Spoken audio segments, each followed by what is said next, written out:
Okay, on the Aerial Assault Auto Trap, when you're ready to load clays, what you're going to do is you're just going to take a stack of clays, you're going to slide them down through the tubes, hold them until they make contact with the plate, and you're all set. You're going to flip the machine to the on position, arm's going to come through, load a clay on the table, and you're ready to go.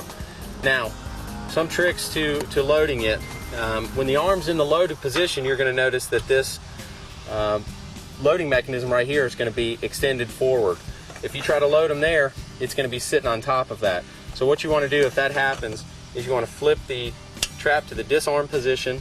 You want to let the arm walk itself all the way out until it stops. You're going to flip it back to off, and what you'll notice is that this slide plate actually covers half the hole now, and this loading mechanism is in its relaxed position, or it's unloaded here.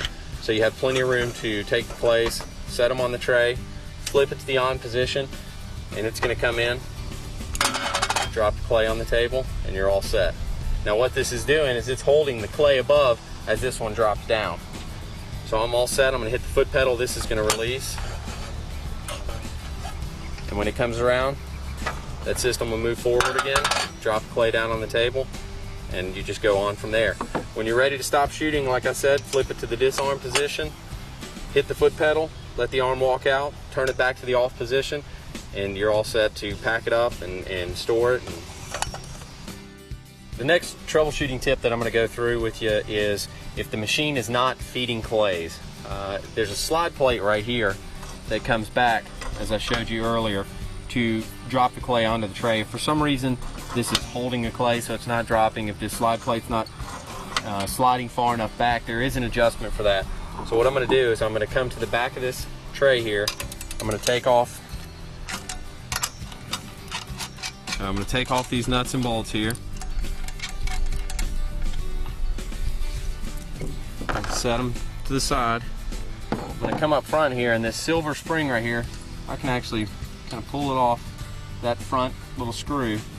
I've already loosened this cotter key, but there's a cotter key here that keeps the tray from lifting off the table, and I've already pinched it together so I can pull it out. And then there's a washer, so I'm just going to take those two, set them to the side. Now what I can do is I can actually take this whole tray and just lift it off. So I can take that tray, just set it to the side here. Now what I'm looking at, and I've got the mainspring off here so I can adjust it, I'm looking down on the arm. You can see kind of this cam system here. It looks kind of like a kidney-shaped cam.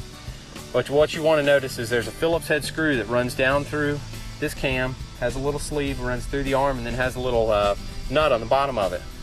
What I want to do is I want to actually take a Phillips head screwdriver, and then I want to hold this nut on the bottom, and I'm going to loosen this, that Phillips head screw, so I can adjust this cam. There's a little slot in the cam, and what that slot does is it's going to dictate how far that slide tray comes back, how much pressure that feeding system puts on the clay. And what I'm looking at here is all the way to the right side of this slot is as little tension as you can get, as little movement of that slide plate. So it's in its relaxed position over here. You know, the middle position is an effective position. It's kind of middle of the road. But the further I go towards the left side of this slot, the more tension it's going to put on that clay, the more that slide tray is going to come back. So what I want to do is put it all the way, you know, I'll leave it kind of about 3/4 of the way over to the left. And then I'm going to tighten this back down. And just make sure that's tight. And what that's going to do is that's going to allow that slide plate to come back a little bit more. It's going to allow the clay to feed onto the table. That's what this slotted adjustment is for. It's not too hard to do at all. When you go to put the tray back on, the feeding tray, cycle the arm out straight. That way this roller bearing on here isn't going to sit on top of that cam. So you're just going to drop that over like that. You can bring the arm back around. Take your washer, set it back down over that. Take your cotter key, put it through, and then you're just going to bend the edges out. I'm going to point the arm out straight so I can bring this back. I'm going to connect that back on the screw up front there. And then I'm going to put my nuts and bolts back in here. And I'm all set. And that's all there is to it. Now that slide plate should open up a little bit more. It should allow that clay to drop down. Really easy adjustment, not too hard at all.